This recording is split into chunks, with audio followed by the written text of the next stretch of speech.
Hola, bienvenidos a un nuevo video, aquí Hipertops. Los 14 métodos de tortura más crueles de la historia. Número 14. El aplastapulgares. El aplastamiento de pulgares es uno de los tormentos más antiguos. A lo largo de la historia se han utilizado distintos aparatos. La tortura consistía en el aplastamiento de uñas, huesos y nudillos en forma lenta y progresiva, extendiendo el dolor durante días sin provocar daño mortal a la víctima. El nivel de desgarramiento podía ser controlado hasta el punto de provocar la mutilación del miembro. Para los crímenes más graves, generalmente la tortura se hacía lentamente, comenzando por las uñas, luego pasando a los huesos y terminando en los nudillos, destrozando así ambas manos completamente. Número 13. Desgarrador de senos. Se trata de un instrumento de tortura con forma de tenaza acabada en 4 afiladas puntas. El método de uso consistía en colocar la pinza con las puntas al rojo vivo o fría sobre los senos. Entonces el verdugo procedía a desgarrarlos hasta convertir los senos en masas amorfas. Aunque no es del todo mortal, muchas mujeres morían lentamente de infecciones o tétano. Este instrumento servía, además de castigo, como método persuasivo, inquisitorial y judicial. Este objeto se utilizó con cierta frecuencia durante el Imperio Romano. Posteriormente la Inquisición hizo uso de él. Los lugares donde más se recurrió a este instrumento fueron algunas regiones de Francia y Alemania, donde todavía se usó hasta el siglo XVIII. Las mujeres que padecían de este tormento normalmente habían sido condenadas por delitos de herejía, blasfemia, adulterio, aborto provocado, magia blanca erótica y algunos actos libidinosos. Número 12.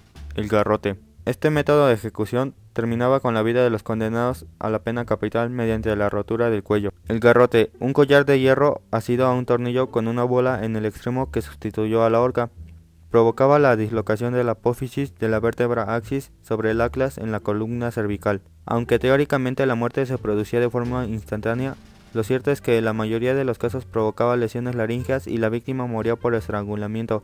La fuerza física del verdugo, que giraba el tornillo y aplazaba el cuello hacia adelante de forma progresiva hasta dislocarlo, resulta un factor determinante. Número 11. Empalamiento. Una enorme estaca perforaba y atravesaba tu cuerpo de un extremo al otro. Se solía perforar al sentenciado por el recto hasta que la estaca salía por la boca. Fue utilizado principalmente con líderes de pueblos enemigos o criminales odiados. Normalmente en este proceso se solía morir, pero se daban casos en los que se sobrevivía al sufrimiento durante casi un día. El empalamiento siempre se realiza en público y solía dejar el cadáver en la intemperie para alimentar a los animales carroñeros y servir como escarmiento para el resto de la población. Número 10. Toro de Polaris. El aparato en cuestión era una reproducción en bronce de un toro o buey cuyo interior se encontraba hueco por una portezuela que tenía en un costado. Se introducía el reo y debajo de la figura se encendía en una gran hoguera. Además, la resonancia en el interior hacía que los gritos salieran por la boca del toro y así parecía que era este el que mugía. En algunos modelos les ponían tubos colocados por el interior de la garganta de la figura para lograr mejor sonido y más realismo en el mugido. Número 9. La sierra. La sierra se usó como castigo para homosexuales o herejes. Este método, que consistía en colocar a una persona de forma invertida, con los pies atados a una viga u objeto similar, para ser cortados verticalmente desde la entrepierna hacia la parte superior del cuerpo. Para esta labor, los verdugos utilizaban sierras de leñador a 4 manos de dientes grandes. Según algunos registros históricos, las víctimas de la sierra no perdían el conocimiento hasta que la sierra llegaba al ombligo y otros incluso al pecho. La razón de esto es la posición invertida en la que se colocaban a las pobres víctimas de esta cruel forma de castigo. Número 8. Cuna de Judas. Consistía en un asiento con forma piramidal diseñado para producir dolorosas heridas en la vagina si el acusado era mujer o el ano si era hombre. La persona era atada mediante un cinturón y unas cuerdas a las paredes de la sala y era alzado para después dejársele caer sobre la cuna de Judas una y otra vez hasta que el inquisidor obtuviera la confesión deseada. Normalmente la víctima se encontraba desnuda. Además, se le ataba un objeto pesado alrededor para que la caída resultara más fuerte, causando así más daño. A veces, si la tortura no rendía frutos, se dejaba al acusado solo toda la noche, atado todavía, para que permaneciera en vigilia, pues si se dormía, sus músculos dejarían de contraerse y caería sobre el instrumento. Número 7. Doncella de hierro. La doncella de hierro consistía en una gran estructura de metal con rostro de mujer, similar a un sarcófago. Esta estructura era hueca y cabía una persona dentro, pudiéndose colocar en forma vertical. Dentro, la parte frontal tenía 8 grandes, filosas y mortales púas que penetraban fácilmente la carne de quien se colocaba allí. Al colocar a la víctima dentro y cerrar la puerta frontal, otras 13 púas se introducían en la carne. Cada una de ellas se clavaba en un lugar estratégico para que al penetrar a la víctima, ésta se mantuviese con vida, desangrándose dentro lenta y agónicamente hasta la muerte. Número 6. El aplastacabezas. La máquina estaba compuesta por 2 barras de hierro forjado y en cada punta tornillos colocados en un soporte, el cual terminaba con un casquete. Era el encargado de aplastar las cabezas. La barbilla de la víctima era colocada bajo el casquete en la barra interior, haciéndola reposar sobre un soporte y girando el tornillo progresivamente hasta que el cráneo quedaba completamente aplastado con el principio de prensa. El tornillo empujaba una siniestra capucha de hierro, la cual al ser apretada a su vez aplasta el cráneo del condenado. La presión variaba dependiendo de si solo se quería obtener la confesión, castigar o matar.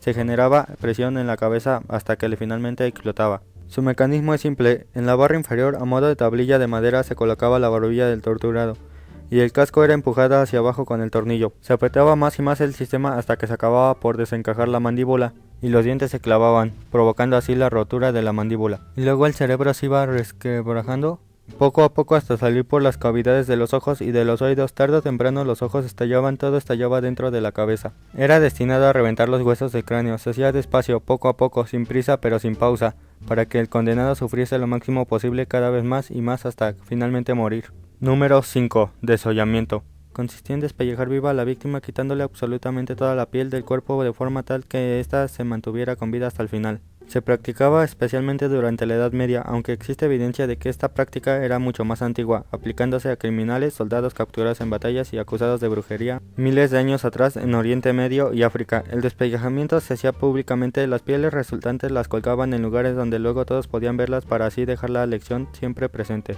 Número 4. La pera. No se trataba de un instrumento de muerte, pero debido a las heridas causadas por la pera, sus víctimas podían morir de infecciones o desangrados. La pera fue usada desde la Edad Media. Este instrumento consiste de una serie de segmentos móviles que pueden abrirse o cerrarse con un tornillo que los conecta. Podía usarse oral, vaginal o analmente. Se usaba colocándola en la boca, vagina o ano, y por medio del tornillo los segmentos empezaban a abrirse hasta llegar a su máxima apertura. La cavidad donde se introducía este artefacto quedaba irremediablemente dañada a causa de unas puntas que sobresalían en los extremos de los segmentos, y así cada segmento desgarraba la carne en el interior de la boca, el útero o el ano. La pera oral era usada con frecuencia en los blasfemos y herejes. La vaginal en cambio estaba destinada a las mujeres que habían tenido relaciones con Satán, y la anal estaba reservada para los homosexuales. Número 3. Ser hervido.